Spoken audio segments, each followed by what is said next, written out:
మా పార్టీ మా ప్రభుత్వం ఏర్పడడానికి సాయశక్తుల సహకరించిన ఉపాధ్యాయులు అందరినీ కలవాలని ఒక ఆత్మీయ సమ్మేళనం ఏర్పాటు చేయాలని పెద్దలు ప్రొఫెసర్ కోదండరామ్ గారితో మాట్లాడి ఉపాధ్యాయ సంఘాలతో సంప్రదించి ఎల్బీ స్టేడియంలో మేము పదవి బాధ్యతలు తీసుకున్నామో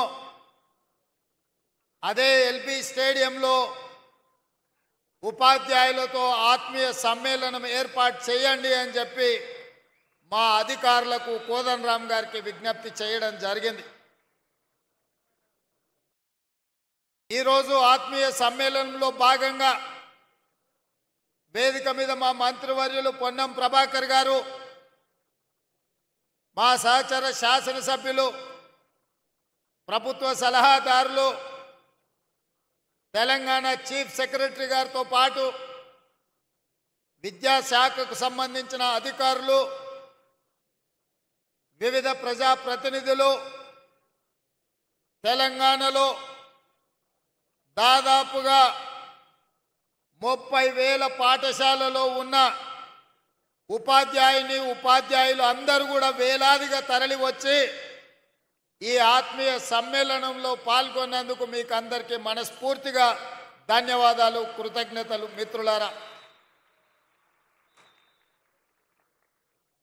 మిత్రులారా,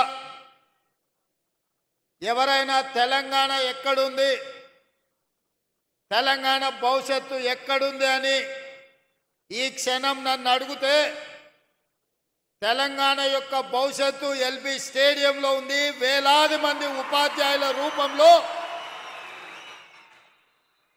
ఈ తెలంగాణ ఉద్యమమే కాదు, తెలంగాణ రాష్ట్ర ఏర్పాటు ప్రక్రియలో తమదైన శైలిలో క్రియాశీలక పాత్ర పోషించడమే కాదు, ఇవాళ 60 లక్షల మంది విద్యార్థులు ఉజ్వల భవిష్యత్తు కోసం తమ తల్లిదండ్రులు కష్టపడి రూపాయి కూడబెట్టి తమ పిల్లలు చదువుకోవాలి, తమ పిల్లలు విద్యలో రాణించాలి, వాళ్ళు డాక్టర్లు, లాయర్లు, ఇంజనీర్లుగా ఐఏఎస్లు, ఐపీఎస్లు, ఐఎఫ్ఎస్ అధికారులుగా మారాలి, వారు ప్రజాప్రతినిధులై, ఎమ్మెల్యేలై, మంత్రులై ఈ తెలంగాణ రాష్ట్రానికి ముఖ్యమంత్రులు కావాలి అని పేద విద్యార్థుల తల్లిదండ్రులు 30,000 పాఠశాలల్లో 26 లక్షల మంది విద్యార్థులను మీ చేతిలో పెట్టినరు. అదే తెలంగాణ భవిష్యత్తు. ఆ తెలంగాణ భవిష్యత్తు మీ చేతిలో ఉంది అని చెప్పి నేను చెప్పదలుచుకున్నా. ఇవాళ నేను చెప్పవలసిన అవసరం లేదు, మీరే 10 మందికి పాఠాలు చెప్పి సమాజంలో ఉన్న రుగ్మతల మీద ఏ రకమైన కార్యాచరణతో ముందుకు వెళ్ళాలో సంపూర్ణమైన అవగాహన ఉండి దాదాపుగా 26,000 పాఠశాలల్లో, గ్రామాలలో, అదేవిధంగా తండాలలో, గూడాలలో, మారుమూల పల్లెల్లో ఈ తెలంగాణ నిర్మాణం కోసం, ఈ జాతి నిర్మాణం కోసం కృషి చేస్తున్న మీకు ప్రతి విషయం తెలుసు. తెలంగాణ ఉద్యమాన్ని ఉవ్వెత్తున లేవడానికి, ఊరున ప్రాకడానికి, తెలంగాణ రాష్ట్ర సాధనలో ఉపాధ్యాయుల పాత్రను ఎవరు కాదనలేరు. ఆనాడు మేమందరం భావించినాం, తెలంగాణ రాష్ట్రం వస్తే మన విద్యా విధానం మెరుగవుతుంది, మన ఉపాధ్యాయులకు ప్రభుత్వం నుంచి గౌరవం దక్కుతుంది, మన విద్యార్థులకు అవసరమైన మౌలిక వసతులు మెరుగవుతాయి, తప్పకుండా తెలంగాణ విద్యా విధానం బాగుపడుతుంది అని అనుకున్నాం. మీకందరికీ తెలుసు, 2009లో రాజకీయ పార్టీలు తెలంగాణ రాష్ట్ర సాధనలో విఫలం చెంది ఏమి చెయ్యాలని కింకర్తవ్యంతో ఉన్నప్పుడు అందరూ కలిసి ప్రొఫెసర్ కోదండరాం గారిని పొలిటికల్ జేఏసీ కన్వీనర్గా వారికి బాధ్యత ఇచ్చిండ్రు. వారు కూడా మీలాంటి ఉపాధ్యాయుడే మాలాంటి విద్యార్థులకు చదువు చెప్పిన ప్రొఫెసర్గా వారు తెలంగాణ ఉద్యమానికి బాధ్యత వహించిన తర్వాతనే తెలంగాణ రాష్ట్రాన్ని మనం సాధించుకున్న తెలంగాణ రాష్ట్రంలో కోదండరాం గారు లాంటి వాళ్లకు, చుక్కా రామయ్య గారు లాంటి వాళ్లకు, హరగోపాల్ గారు లాంటి వాళ్లకు ఎంతోమంది విద్య నుంచి ఎంతోమందికి విద్య దానం చేసిన గొప్ప వ్యక్తులకు సంపూర్ణమైన గౌరవం దక్కుతుంది అని భావించినాం. కానీ 10 సంవత్సరాలలో మీరు చూసిన వేదిక మీద మోహన్ రెడ్డి గారు ఉన్నారు. మీ ఉపాధ్యాయ సంఘాలకు ఒకప్పుడు నాయకత్వం వహించండు. ఒకనాడు ఉమ్మడి రాష్ట్రంలో అది చంద్రబాబు నాయుడు గారైనా, వైఎస్ రాజశేఖర రెడ్డి అయినా, రోసయ్య గారైనా, లేదా కిరణ్ కుమార్ రెడ్డి గారైనా ఉపాధ్యాయ సంఘాల నాయకులు వస్తే ముఖ్యమంత్రులు ఎదురొచ్చి వాళ్ళతో మాట్లాడి మీ సమస్యల్ని పరిష్కరించి ఉపాధ్యాయ సంఘాలను సచివాలయానికి పిలిచి సముచితమైన గౌరవం ఇచ్చి మీ సమస్యల్ని వినేది, మీరు లేవనెత్తిన అంశాలను ఆనాడు ప్రభుత్వాలు పరిష్కరించేది. మరి తెలంగాణ రాష్ట్రంలో ఏమి జరిగిందో, ఆనాటి పాలకులు ఏ విధంగా వ్యవహరించిందో, ప్రభుత్వ ఉపాధ్యాయులను ఏ రకంగా అవమానించే విధంగా, అనుమానించే విధంగా వాళ్ళని ఏ రకంగా వాళ్ళు అవమానించిండ్రో మీరు కళ్ళతో చూసిండ్రు. అందుకే నేను ముఖ్యమంత్రిగా బాధ్యత చేపట్టిన తర్వాత బడ్జెట్కు సంబంధించి విద్యకు ప్రాధాన్యత ఉండాలి. పేదవాడు చదువుకున్నప్పుడే తెలంగాణ బాగుపడుతుంది. తెలంగాణ యొక్క లక్ష్యం, తెలంగాణ రాష్ట్రం యొక్క సాధన ప్రజలకు చేరుతుంది అని చెప్పి 7.3% ఈసారి విద్యకు 21,000 కోట్ల పైగా ఈరోజు విద్యకు నిధులు కేటాయించడం జరిగింది. వాస్తవంగా 10% అంటే దాదాపుగా 30,000 కోట్ల రూపాయలైనా కేటాయించాలని అన్ని లెక్కలు వేసినాం. కానీ ప్రభుత్వం ఇంతకు ముందే ఇచ్చిన హామీలు, చేయవలసిన పనులు, చేపట్టవలసిన బాధ్యతలతో 10% నిధులు ఇవ్వాలనుకున్న వీలు కాకపోతే 7.3%తోని 21,000 కోట్ల పైగా ఈరోజు విద్యాశాఖకు నిధులు కేటాయించడం జరిగింది. ఈరోజు నేను మీ ద్వారా ఒకే ఒక మాట చెప్పదలుచుకున్నా, రేపటి తెలంగాణ భవిష్యత్తు మీ చేతుల్లో ఉంది. కొన్ని వాస్తవాలను కూడా ఈరోజు మనం మాట్లాడుకోవాలి. తెలంగాణ రాష్ట్రంలో 40,000 పైచిలకు పాఠశాలలుంటే ప్రభుత్వ ఆధీనంలో 30,000 పాఠశాలలు ప్రభుత్వ ఆధీనంలో ఉన్నాయి. 30,000 పాఠశాలలో 26 లక్షల మంది విద్యార్థులు ఉన్నారు. కానీ అదే ప్రైవేట్లో 10,000 పాఠశాలలుంటే 33 లక్షల మంది విద్యార్థులు ఈరోజు ప్రైవేట్ పాఠశాలల్లో చదువుకుంటున్నారు. నేను ఈరోజు ఈ ఆత్మీయ సమ్మేళనంలో మా ఉపాధ్యాయులను నేను ఒకటే అడుగుతున్నా, ప్రైవేటు పాఠశాలల్లో మీకంటే గొప్పగా చదువుకున్నోళ్ళు, మీకంటే ఎక్కువ చదువుకున్నోళ్ళు టీచర్లు ఉన్నారా? ఒక్కసారి ఆలోచన చేయండి.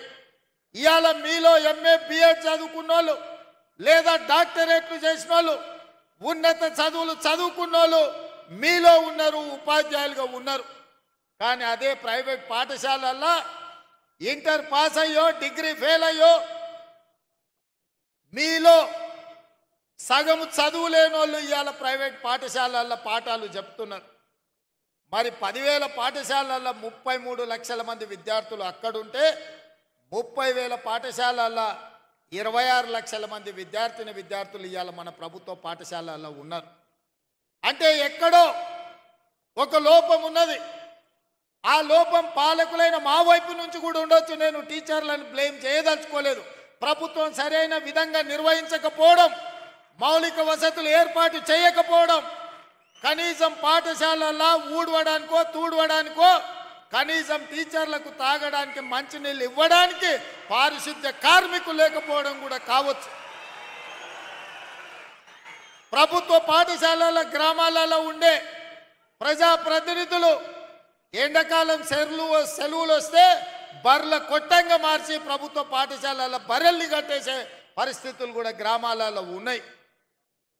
కనీసం ఆడపిల్లలు లేదా మహిళా టీచర్లు స్కూల్కి వస్తే పొద్దు నుంచి సాయంత్రం వరకు ఉంటే కనీసం టాయిలెట్స్ వసతి కూడా ప్రభుత్వాలు కల్పించకపోవడం కూడా ఒక కారణం అయి ఉండొచ్చు.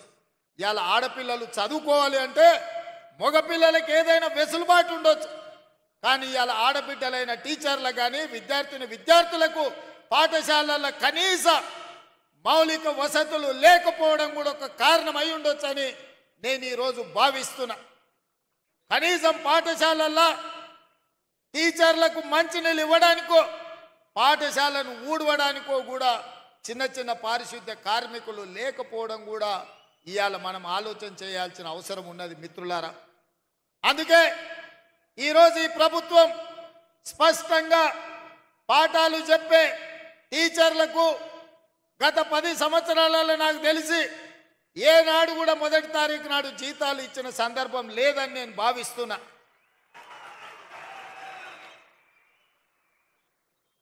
మీరు మీ పిల్లల చదువుల కోసమో, ఇల్లు కొనుక్కోవడానికో, కారు సైకిల్ మోటార్ లోన్ తీసుకుంటేనో, ఏదైనా బ్యాంకుల్లో అప్పు తెచ్చుకుంటే మీరు ఇచ్చిన చెక్కులు సరైన సమయంలో మీకు జీతాలు రాకపోతే చెక్కులు బౌన్స్ అయిపోయి మీ సిబిల్ స్కోర్ ఖరాబ్ అయిపోయి బ్యాంకులు కూడా నమ్మని పరిస్థితులు ఇవాళ వచ్చినాయి, దాపురించినాయి గత 10 సంవత్సరాలలో. అందుకే నేను ఆలోచన చేసిన మొట్టమొదట ప్రభుత్వం ఒక యజమాని, ఆ యజమాని పరిధిలో పనిచేసే దాదాపుగా 5 లక్షల మంది ఉద్యోగులకు తమ యజమాని మీద విశ్వాసం ఉండాలి, తమ యజమాని మీద నమ్మకం ఉండాలి. ఆ నమ్మకం ఏంది అంటే మా యజమాని నాకు భద్రత కల్పిస్తాడు, మా యజమాని నాకు మొదటి తారీఖు నాడు జీతం వస్తాడు, మా యజమాని నాకు కష్టం వస్తే నేను చెప్పుకుంటే చెప్పడానికి అవకాశం ఇస్తాడు, మా యజమాని నన్ను కలుస్తాడు, నా బాధ వింటాడు అన్న విశ్వాసం యజమాని మీద ఉన్నప్పుడు ఆ ఉద్యోగి తప్పకుండా ఒళ్ళు దాచుకోకుండా పనిచేస్తాడు, యజమాని అభ్యున్నతి కోసం పాటుపడతాడు. కానీ విచిత్రం, ఉమ్మడి రాష్ట్రానికంటే తెలంగాణ రాష్ట్రం వచ్చిన తర్వాత ఉద్యోగుల యొక్క పరిస్థితులు దిగజారినాయి. ఇది వాస్తవం, ఇది నిజం, కఠోరమైన మనం ఈరోజు మాట్లాడుకోవాల్సిన పరిస్థితి. అందుకే ఈరోజు వేదిక మీద నర్సిరెడ్డి గారు, రఘుత్తం రెడ్డి గారు మీ ఎమ్మెల్సీలు ఉండ్రు. 10 సార్లు ఈ 6 నెలల 10 సార్ల కంటే ఎక్కువనే నా దగ్గరికి సమస్యల మీద వచ్చిండ్రు. ఏవిఎన్ రెడ్డి గారు ఉన్నారు. మీ ఉద్యోగ ఎమ్మెల్సీలు, టీచర్ కమ్యూనిటీ నుంచి వచ్చిన ఎమ్మెల్సీలు ఏ సమస్యలు తీసుకొచ్చినా అక్కడికక్కడ అధికారులను పిలిచి మాట్లాడిన.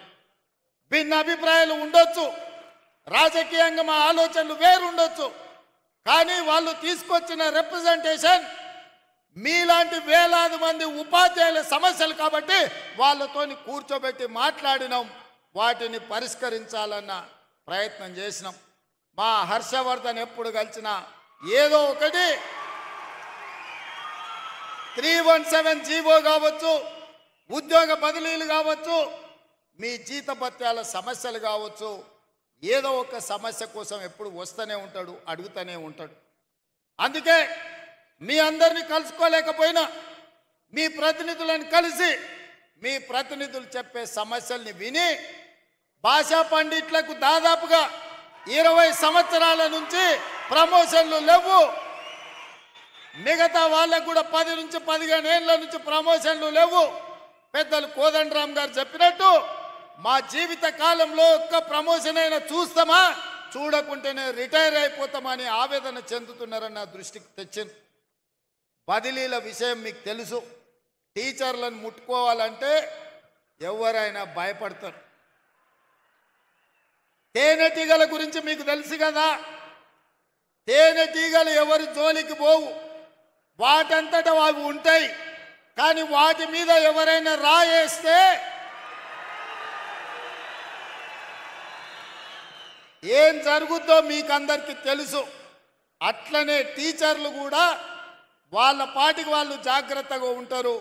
వాళ్ళని ఎవరైనా గులకరాయితో కొడితే వాళ్ళందరూ తేనెటీగలుగా మూకుమ్మడిగా ఏకదాటిన ఎవరి పనైనా చేస్తారని నేను సంపూర్ణంగా నమ్ముతా.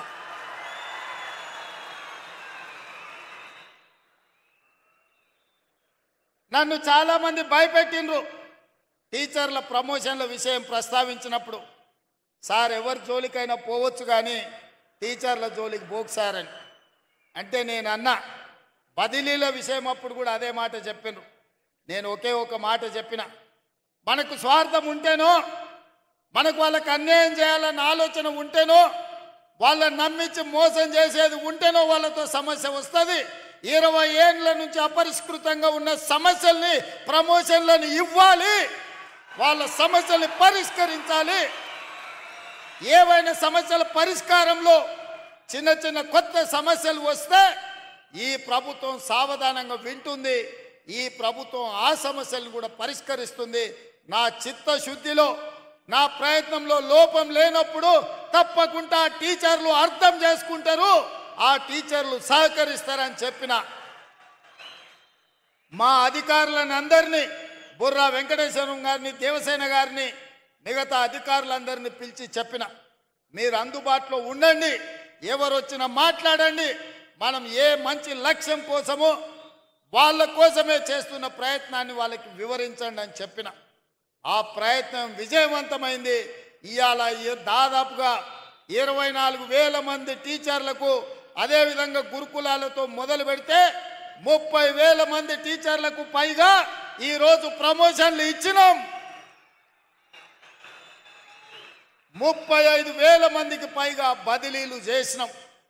అందుకే ధైర్యంగా ఈరోజు వేలాది మంది టీచర్ల మధ్యలో ఈ రాష్ట్ర ముఖ్యమంత్రిగా ఎల్బీ స్టేడియంలో మీ కుటుంబ సభ్యుడిగా మీ దగ్గరకు వచ్చి నిలబడి ప్రతి నెల 1వ తారీఖు నాడు మీకు మీ జీతం మీ ఖాతాలో పడే బాధ్యత నాది, ఈ ప్రభుత్వం మీకు అండగా ఉంటుందని చెప్పడానికే ఇక్కడికి రావడం జరిగింది. ఇదే కాదు, మీ మంచి కోసం, మీ ప్రమోషన్ల కోసం, మీ బదిలీల కోసం ఈ ప్రభుత్వం చిత్తశుద్ధితో పనిచేసింది. ఇంకేమైనా చిన్న చిన్న సమస్యలు ఉంటే మా దృష్టికి తీసుకురండి, తప్పకుండా వాటిని కూడా పరిష్కరిస్తామని చెప్పి